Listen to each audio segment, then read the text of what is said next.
This is the time to be having a real conversation with yourself, asking yourself, am I a short-term trader or a long-term investor? If you need this money anytime in the next year, then you're going to be considered a short-term trader, and you most likely will end up selling when stocks are going down, because trust me, I've been there before.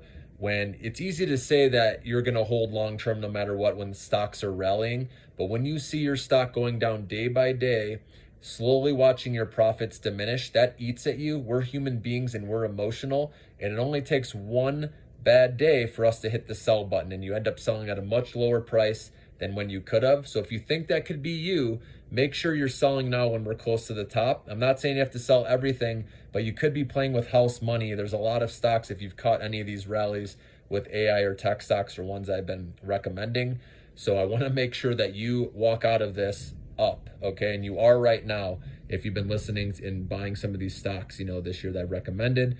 So if you're a long-term investor, I believe you can make it if you do not look at your account at least per quarter. So if you're a short-term trader and you're looking at your account all the time, daily, weekly, even monthly, it's going to make it very hard again to make it out of that when you see stocks go down, because eventually there'll be a correction after this huge rally.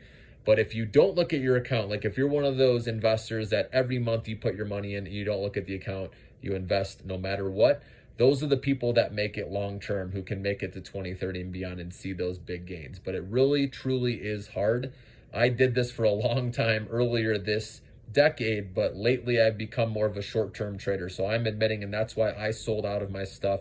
I took my gains because I know I want to use some of this money for other things. And hopefully I can get back to the long-term mindset, but right now I'm more short-term. And I had that conversation. I was real with myself that I know I won't be able to hold and watch things go down, because I do believe there's a lot of issues in the economy that need to be overcome still. So just keep that in mind. Have that conversation with yourself and know who you truly are. If you need your money in the next year, I'd consider yourself a short-term trader. If you really don't need to touch that money and you can just invest, like I said, on the dips and let that ride, like I said, you don't need it and you'll be fine, then that can help you go long-term and make the exponential gains.